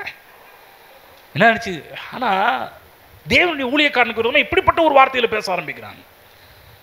மோசம் நீங்கள் நவருங்க, இவங்களுக்கு வரக்கூடிய தண்டனை நீங்கள் பார்ப்பீங்க, எல்லாரும் சாகிறது போல சாக மாட்டாங்க, வித்தியாசமான சாவாக இருக்கும். ஆகவே தான் பாருங்கள் தேவ பிள்ளைகளே, 46ஆம் வசனம் சொல்கிற படிக்கிறேன் பாருங்கள். மோசே ஆரோனை நோக்கி, நீ தூப கலசத்தை எடுத்து பலிபீடத்தில் இருக்கிற அக்கினியை அதில் போட்டு அதன் மேல் தூபவருக்கு இட்டு சீக்கிரமாய் சபையின் இடத்துக்கு போய் அவர்களுக்காக பாவ நிவர்த்தி செய். கர்த்தருடைய சந்நிதியிலிருந்து கடும் கோபம் புறப்பட்டது, வாதை தொடங்கிற்று என்றான். மோசே சொல்றாரு, எப்பா மற்ற மக்கள் இவன் தப்பு பண்ண தண்டனை அனுபவிச்சான், மற்ற மக்கள் அழிஞ்சு போகிறாங்க. மோசைக்கு ஒரு பெரிய ஒரு காரியம் சொல்றாரு, ஆரோன் நீ சீக்கிரம் கிளம்பு, சீக்கிரம் கிளம்பி போய் என்ன பண்ணுன்னா அந்த தூப கலசத்தில் அக்கினியை போட்டு உடனே போய் நில்லுன்றாரு. பாருங்க 46ஆம் வசனம், 46 படிச்சா இல்லையா, இப்போ 47 படிக்கிறேன் பாருங்க. மோசே சொன்னபடி ஆரோன் அதை எடுத்துக்கொண்டு சபை நடுவிலே, கொஞ்சம் கற்பனை பண்ணி பாருங்க, தூப கலசம் அதில் அக்கினியை போட்டுட்டு ஓடணும். ஆரோன் ஓடுறாரு. எது எப்படின்னா நம்ம லாங்குவேஜுக்கு சாம்பிராணி இப்பெல்லாம் கட்டி அது சொல்லலை. நான் சொல்கிற ஒரு 15 வருஷம் 20 வருஷம் முன்னாடி சாம்பிராணி பார்த்தீங்கன்னா கறிக்கட்டையை போட்டு அதில் நெருப்பை ஊற்றி அப்படி தான் வீட்டுக்கு கொண்டு வருவாங்க. அந்த மாதிரி சாம்பிராணி போட்டு என்ன பண்ணுறான்னா தூப கலசத்தை எடுத்துகிட்டு ஓடும்போது எவ்வளோ கேர்ஃபுல்லாக ஓடுன்னு தெரியுங்களா, ஓடுறான். ஜனங்களுக்குள்ளே வாதை தொடங்கி இருந்தது. அவன் தூப வர்க்கத்தை போட்டு ஜனங்களுக்காக பாவ நிவர்த்தி செய்து செத்தவர்களுக்கும் உயிரோடுகளுக்கும் நடுவே நின்றான். அப்பொழுது வாதை நிறுத்தப்பட்டது. ஆரோன் ஓடுகிறான். ஆரோன் இப்ப யாருக்கு நிற்கிறான்னா, கரெக்டாக போட்டிருக்குது, செத்தவர்களுக்கும் உயிரோடு இருக்கிறவர்களுக்கும் நடுவே நின்றான். Centre of the place. இருவருக்கு இடையே நிற்கின்ற ஒரு ஆளை பார்க்குறோம். என்னைக்கு 2 பேருக்கு இடையில ஒருத்தர் நின்னானோ பைபிளில் போடப்பட்டிருக்குது, வாதை நிறுத்தப்பட்டது. ஆரோன் லேவி கோத்திரத்தில் வந்த பிரதான ஆசாரியன். இயேசு மெல்கிஷேதேக்கின் முறையில் வந்த பிரதான ஆசாரியர். இந்த ஆசாரியன் ஓடி போய் செத்தவர்களுக்கும் உயிரோடு இருக்கக்கூடிய இடையில நின்ன உடனே வாதை நின்று போனது. இப்ப கர்த்தராக இயேசு கிறிஸ்து செத்தவர்களுக்கும் உயிரோடுக்கும் இடையில நிற்கிறாரு. நின்னது நிமித்தமாக வாதை நின்று போனது. இப்ப வாதை கிடையாது. யாரெல்லாம் விசுவாசிக்கிறார்களோ அவர்கள் அந்த வாதைக்கு நீங்களாகி மீட்கப்படுகிறார்கள். இப்ப பாருங்க, பூமியில் உள்ளவர்கள் ஆவிக்குரிய பிரகாரம் செத்தவர்கள். இப்ப உயிரோடு இருக்கிறவர்கள் யார்? பரலோகத்தில் இருக்கிறவர்கள் உயிரோடு இருக்கிறவங்க. கவனமா கேளுங்க. இப்ப இயேசு கிறிஸ்து எங்க நிற்கிறாரு? உயிரோடு இருக்கிறவர்களுக்கும் செத்தவர்கள் யார்? பூமியில் இருக்கிற செத்தவங்க. இப்ப இயேசு கிறிஸ்து இடையில எங்க தொங்கிட்டு இருக்கிறார்னா, 2 பேருக்கு இடையில கல்வாரி சிலுவையில நடுவுல தொங்கிட்டு இருக்கிறார். 2 பேருக்கு இடையில நிற்கிறாரு. திரும்ப சொல்ற, உயிரோடு இருக்கிறவர்கள் பரலோகத்தில் இருக்கிறவர்கள், கீழே பூமியில் இருக்கிறவர்கள் ஆவிக்குரிய பிரகாரம் செத்தவர்கள். சொல்லப்போனால் எல்லாரும் செத்தவர்கள் தான். இந்த சிலுவையின் காட்சி நம்ம கண்ணுக்கு முன்னாடி வருதுன்னா 2 பேருக்கும் நடுவில் இடையில சென்டர் ஆஃப் த பிளேஸில் தூங்குறார் கர்த்தராகிய இயேசு கிறிஸ்து. என்னைக்கு அவர் சிலுவையை தூக்கி நிப்பாட்டினாங்களோ, 2 பேருக்கும் இடையில நிப்பாட்டினாங்களோ, நான் சொல்றேன், அன்றைக்கு முழு தேசத்தில் இருந்த வாதை நின்று போனது. ஆமென். விசுவாசிக்கணும். அன்றே நான் சுகமானேனே என் இயேசுவே. என்னைக்கு சுகமானீங்க? இன்னைக்கு சுகமாக்கல. என்றைக்கு இயேசு கிறிஸ்து கல்வாரி சிலுவையிலே உயிரோடு இருக்கிறவர்களுக்கும் செத்தவர்களுக்கும் இடையில நின்னாரோ அன்னைக்கே வாதை நிறுத்தப்பட்டது. ஆமென். ஆகவே சிலுவையில் தொங்கின இயேசு கிறிஸ்துவின் மூலமாக அழிவு, நாசம், மோசங்கள், வாதைகள், பஞ்சங்கள், பாவம் எல்லா காரியத்துக்கும் ஒரு முற்றுப்புள்ளி இடையில ஒருத்தர் நின்னதுனால. ஆகவே பைபிளில் போடப்பட்ட ரோமர் 8ஆம் அதிகாரம் 34ஆம் வசனம் படிப்போம். ரோமர் 8:34 எடுத்தவங்க படிக்கலாம். ரோமர் 8:34. ஆக்கணைக்குள்ளாக திருக்கிறவன் யார்? கிறிஸ்துவே மரித்தவர், அவரே எழுந்தும் இருக்கிறவர், அவரே தேவனுடைய வலது பாரதத்திலும் இருக்கிறவர் நமக்காக. ஆரோன் தூப கலசத்தை கொண்டு போய் 2 மனுஷனுக்கு நடுவில் அவன் பரிகாரம் செலுத்தின போய் இவர் இங்கிருந்து வேண்டுதல் செய்கிறவராக தொங்கின போது நமக்கு நம்மேல் வந்த வாதை நிறுத்தப்பட்டது. ஆமென். நல்லா புரிஞ்சுக்கணும். சத்தியத்தை அறிவீர்கள், சத்தியம் உங்களை விடுதலையாக்கும். இல்லைங்க, இந்த உலகத்தில் எல்லா மனுஷனுக்கும் வரதாங்க எனக்கு வரும், எல்லா மனுஷனுக்கும் வருது உங்களுக்கு வரும் பைபிளில் சொல்லப்படல.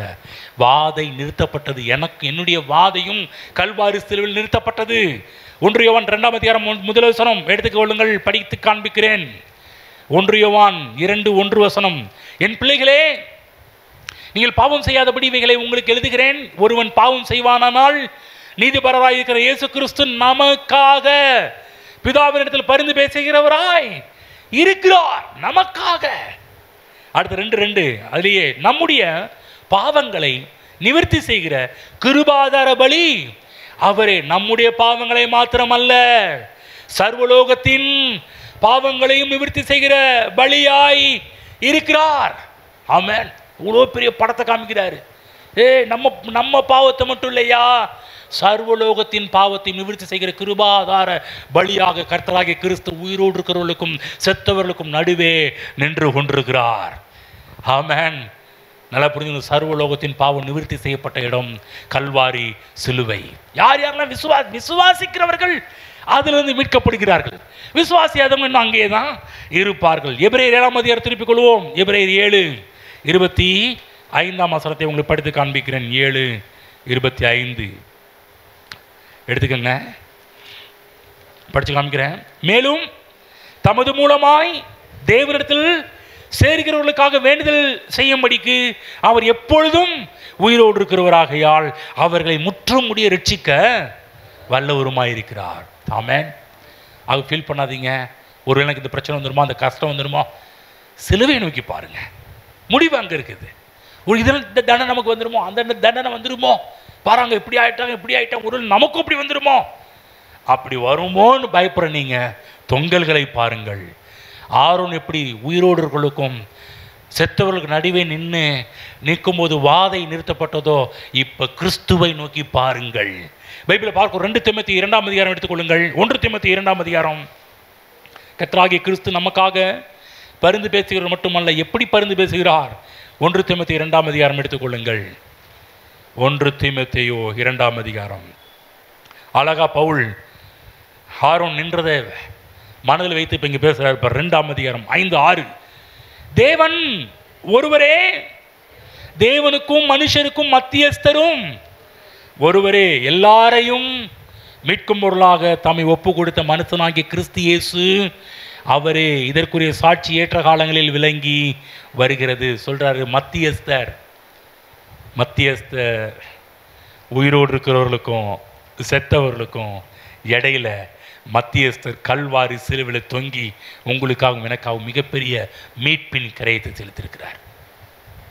பாவ நிவர்த்தி செய்யும்படி தூப கலசத்தை எப்படி எடுத்துக்கொண்டு ஓடினானோ, ஆரோன் போய் 2 பேருக்கு இடையில் நின்னானோ, அதே போல கிறிஸ்து இயேசு உயிரோடு இருக்கிற செத்தவர்களுக்கு இடையில் நின்று மிகப்பெரிய ஒரு மீட்பை நமக்கு தந்திருக்கிறார். விலை மதிப்பற்ற ஒரு ஜீவனை நமக்கு கொடுத்திருக்கிறார். நம்ம எல்லாரும் அழிவுக்குரியவர்கள். நமக்கு தண்டனை, அப்பேற்பட்ட தண்டனை யோசிச்சு பாருங்க. உங்களுக்கு எப்படிப்பட்ட தண்டனை, சாதாரணமான தண்டனை கிடையாது. அப்படியே போயிட்டே இருக்கிறாங்க. இந்த கொரோனாவில் மறிக்கிறவங்கள விட இந்த சீன்லாம் பார்த்தீங்கன்னா அப்படியே செத்து குவிஞ்சிக்கிட்டே போயிட்டு இருக்கிறாங்க. சொல்றாரு மோசே, தம்பி அண்ணா சீக்கிரம் கிளம்புங்க, ஓடுங்க. துரிதப்படுத்துறாரு மோசே, துரிதப்படுத்துறாரு, வேகத்தில் கிளம்பு கிளம்பு கிளம்பு. அப்பனா எல்லா உயிருமே இப்ப யாரு கையில் இருக்குதுன்னா ஆரோன் கையில் இருக்குது. ஆரோன் மெதுவா போக போக போக நான் சொல்றாங்க பொட்டுன்னு போயிட்டே இருப்பானுங்க. போடா என்ன திட்டின, நம்மளா இருந்தா மௌன என்ன தானே திட்டின, ஓவரா போறன்னு பேசுற, யார் வா நீ தான் ஓவர் போட்டுட்டு போற அப்படின்னு சொன்ன. கொஞ்சம் கற்பனை பண்ணி பாருங்க. அதெல்லாம் நம்மளா இருந்தா வேற போகட்டும் விடுங்க பாஸ்டர், பாடிட்டு உங்களை திட்டான்ல உங்களுக்கு பாடிட்டு விடுங்க. ஆரோன் அப்படி நினைச்சிருந்தானா? மெதுவாக போயிருந்திருப்பான். ஆனால் ஆரோன் ஓட்ட எதை குறிக்குதுன்னா, ஆரோனும் மோசேயுடைய உள்ளம். அண்ணா சீக்கிரம் ஓடுங்க, என்ன ஆரோன் அண்ணன் சீக்கிரம் ஓடுண்ணா, ஓடு ஓடு ஓடு, நீ போய் நின்னாதான், ரெண்டு பேருக்கு நடுவில் நின்னாதான் வாதை நிறுத்தப்படும், சீக்கிரம் ஓடு, பரிகாரம் செலுத்து, ஏதாவது பண்ண அந்த இடத்துல ஓடு. வேகத்தில் தூக்கிட்டு ஓடுறார்.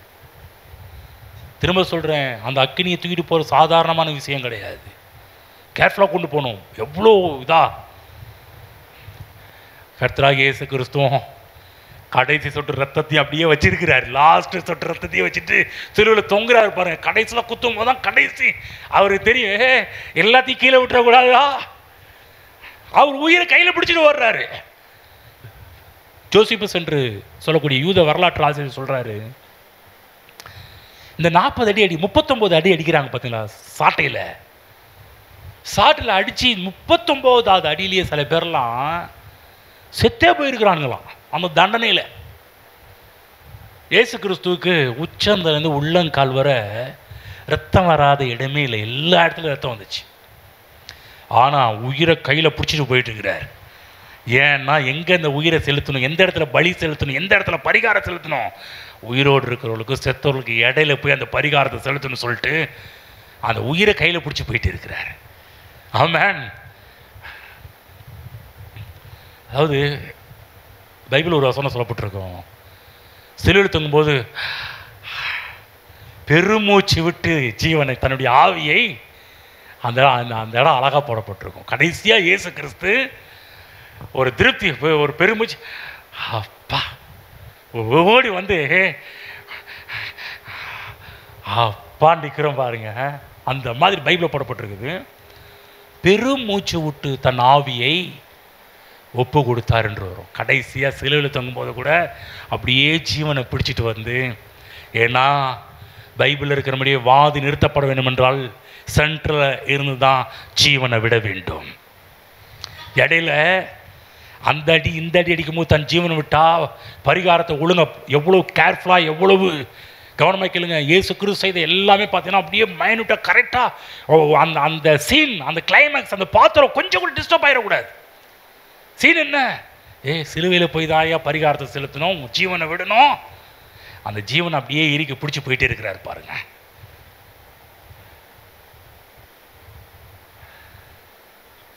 இதெல்லாம் பார்க்கும்போதெல்லாம் சும்மா சர்வசாதாரணமாக எடுத்துக்கொள்ளாதீங்க.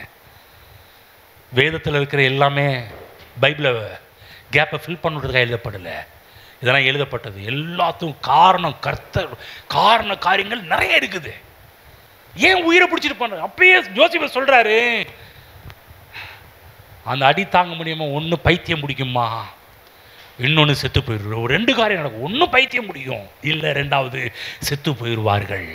நான் 39 அடியில், சாதாரண அடி இல்லை, 39 அடியில் சாகாமல் உயிரை பிடிச்சிட்டு போகிறாரு.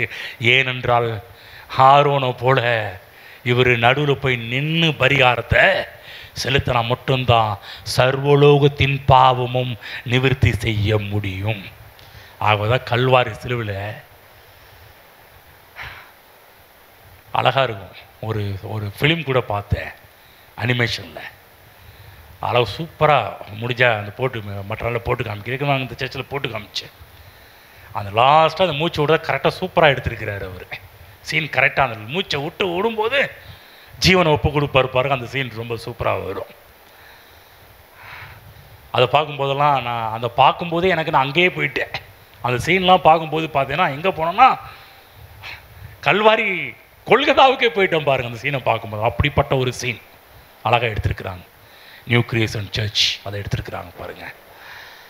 நான் சொல்கிறேன், பெருமூச்சு விட்டார், ஜீவனை சிலுவையில் கொடுத்தார், பரிகாரத்தை செலுத்தினார். ஆகவே கவனமாக கேளுங்க பிள்ளைகளே, தேவன் அவர்களை அழைத்து அவங்கள அம்போன்னு விடல. வாக்கு பண்ணப்பட்ட தேசத்தில் அவங்களை சேர்க்கும்படிக்கு தன்னையே கர்த்தராகிய இயேசு கிறிஸ்து நமக்காக அவரை ஒப்பு கொடுத்திருக்கிறார்.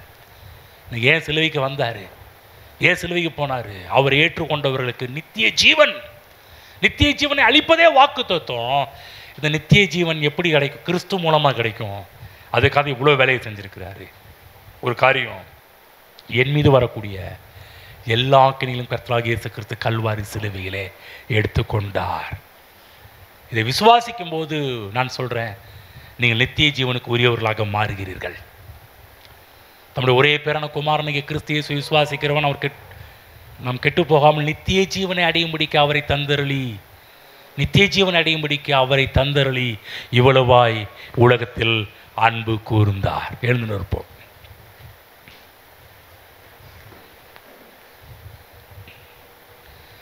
நான் கொஞ்சம் வேகத்தில் சொன்ன மாதிரி தெரியுது, ஆனால் என்னாகும் புத்தகத்தை 2 அதிகாரத்தை படித்து பாருங்கள், ரொம்ப சர்ப்ரைஸ் ஆவீங்க. 15, 16லாம் நீங்கள் படித்து பாருங்கள், அவ்வளோ விஷயங்கள் சொல்லப்பட்டிருக்குது 15, 16. நான் சொன்னது கொஞ்சம் நான் சொன்னது கொஞ்சம் தான் இருக்கும். நீங்கள் 15, 16 படித்து பாருங்கள், அந்த மக்களோட நிலைமை உங்களுக்கு தெரியும், எப்பேற்பட்ட தண்டனை.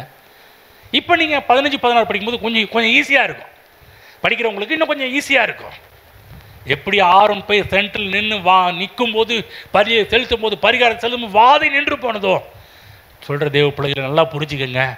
நாம் வாதைக்குரியவர்கள் கிடையாது. இயேசு கிறிஸ்து என்றே கல்வாரி சிலுவையிலே உயிரோடு இருக்கிறவர்களுக்கும் ஆவிக்குரியத்தில் செத்தவர்களுக்கும் நடுவே நின்னாரோ அன்றைக்கே வாதை நிறுத்தப்பட்டது. நம்மீது வரக்கூடிய தண்டனை நிறுத்தப்பட்டது, நம்மீது வரக்கூடிய ஆக்கினை நிறுத்தப்பட்டது, நம்மீது வரக்கூடிய எல்லா விதமான நரக ஆக்கினைகள் எல்லாம் நிறுத்தப்பட்டது. வியாதி நிறுத்தப்பட்டது, தரித்திரம் நிறுத்தப்பட்டது, சாபங்கள் நிறுத்தப்பட்டது, பேய் கோளாறுகள் நிறுத்தப்பட்டது. இதெல்லாம் தொடர் யார் யாரெல்லாம் விசுவாசிக்கிறார்களோ அவர்கள் நித்திய ஜீவனுக்கு பங்காளிகளாக மாறுகிறார்கள். ஆமென். சிலுவை நோக்கி பார்ப்போம். ஹல்லேலூயா.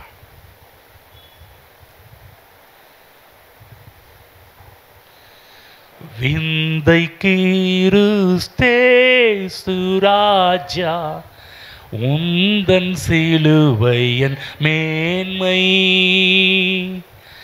உந்தன் சிலுவை என் மேன்மை. விந்தை கிறிஸ்தேசு ராஜா உந்தன் சிலுவை என் மேன்மை, உந்தன் சிலுவை என் மேன்மை. ஹல்லேலூயா. பக்தர்கள் அன்னைக்கே சிலுவையை பார்த்தெல்லாம் பாடிட்டு போயிருக்கிறாங்க. பவுலை போல இன்னைக்கு நாமும் சிலுவை மேன்மையாக எண்ண வேண்டும்.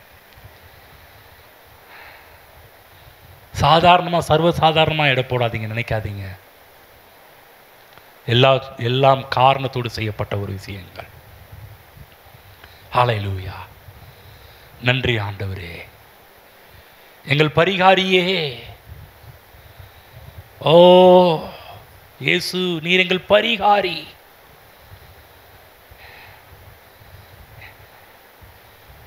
கல்வாரி சிலுவையிலே எங்களுடைய எல்லா காரியத்தையும் நீர் எடுத்துக்கொண்டீரே. எங்கள் பாவம், எங்கள் வியாதி, எங்கள் தரித்திரம், எங்கள் சாபம், எங்கள் கோளாறுகள் எல்லாவற்றையும் நீர் எடுத்துக்கொண்டு எங்கள் வாழ்க்கையில் ஆதிக்கம் செலுத்தின எல்லா காரியத்துக்கும் முற்றுப்புள்ளி வைத்தீரே, வைத்தீரே முற்றுப்புள்ளியை. ஹல்லேலூயா. கல்வாரி சிலுவைகள் எங்கள் வாழ்க்கையில் துரத்தின எல்லா காரியத்துக்கும் முற்றுப்புள்ளி வைத்தீர்கிறதாவே. ஆரோன் இருவருக்கும் இடையில நின்ற போது வாதை நிறுத்தப்பட்டதே. கல்வாரி சிலுவிலை தொங்கும் போது எங்களுக்கு வரக்கூடிய எல்லா தண்டனையும் நிறுத்தப்பட்டதே. ரொம்ப நன்றி ஆண்டவரே, நன்றி ஆண்டவரே. சிலுவைக்காக நன்றி ஆண்டவரே, மீட்புக்காக நன்றி ஆண்டவரே, ரட்சிப்புக்காக நன்றி ஆண்டவரே, உம்முடைய சரீரத்துக்காக நன்றி ஆண்டவரே, சிந்த ஒப்பு கொடுக்கப்பட்ட உம்முடைய இரத்தத்துக்காக நன்றி ஆண்டவரே. தன் ஜீவனை பிடித்து கொண்டு கல்வாரி சிலுவையில் அவ்வளவு காரியத்தை தாங்கி சிலுவையிலே சென்று போய் பெருமூச்சு விட்டு தன் ஜீவனை விட்டீரே, கொடுத்தீரே. அதுவரையிலும் மூச்சை கையில் பிடிச்சிருந்தீங்களே கர்த்தாவே. ஓ நாங்கள் எவ்வளோ பாக்கியவான்கள் ஆண்டவரே. எங்களுக்காக எவ்வளோ பெரிய காரியத்தை சிலுவையில் செஞ்சிருக்கிறீங்க ஆண்டவரே. ஓ நன்றி ஆண்டவரே, நன்றி ஆண்டவரே. ஓ நாங்கள் எவ்வளவோ பாக்கியவான்கள். பிரமாணத்தை பார்க்கும்போது நித்திய ஜீவனுக்காக பிரமாணத்தை உருவாக்கினீரே. அதில் இளநீல நூல் நாளவை உண்டாக்கி அதன் மூலம் மேசியாவை காண்பித்தீரே. இந்த மேசியா மூலமாக தான் நித்திய ஜீவன் உண்டு என்பதை காண்பித்தீரே. இன்னைக்கு நாங்கள் சிலுவையை பார்த்து ரட்சிக்கப்பட்டிருக்கிறோம், உம்மை பார்த்து மீட்கப்பட்டிருக்கிறோம் ஆண்டவரே. நாங்கள் களி கூறுகிறோம், மெய்யாகவே எங்கள் நித்திய ஜீவன் உண்டு என்பதை எண்ணி களி கூறுகிறோம், மகிழ்கிறோம். எங்கள் மீது வந்த எல்லா விதமான பிசாசின் கிரியைகள் நிறுத்தப்பட்டதற்காக நன்றி செலுத்துகிறோம். இனிமேல் எங்களுக்கு தெரிந்துவிட்டது, இனிமேல் எங்கள் வாழ்க்கையிலே பிசாசு தொடர்வதற்கு ஒன்றும் இல்லை என்பதை நினைவுபடுத்தினதற்காக உமக்கு நன்றி செலுத்துகிறோம். நாங்கள் இடம் கொடுத்தால் ஒழிய அவன் எங்கள் வாழ்க்கையில் நுழைய முடியாது என்பதையும் நாங்கள் அறிந்து கொண்டோமே, அதற்காக உமக்கு நன்றி செலுத்துகிறோம். இருக்கிற ஒவ்வொருவரையும் ஆசீர்வதிக்கிறேன். நீரே உம்முடைய பிள்ளைகளை ஆண்டு கொண்டு நடத்துவீராக தகப்பனே. ஓ ஹல்லேலூயா. உம்முடைய ஆசீர்வாதம் பரிபூர்ணமாக தங்கி இருப்பதாக நன்றி செலுத்துகிறோம். கையின் பிரயாசம், குடும்ப வாழ்வு, பொருளாதார வாழ்வு, எல்லா காரியத்திலும் உம்முடைய பிள்ளைகள் சீரும் சிறப்புமாக இருக்கட்டும் என்று உம்முடைய பிள்ளைகளை ஆசீர்வதிக்கிறேன். இயேசு கிறிஸ்து நாமத்தில் பிதாவே, ஆமென்.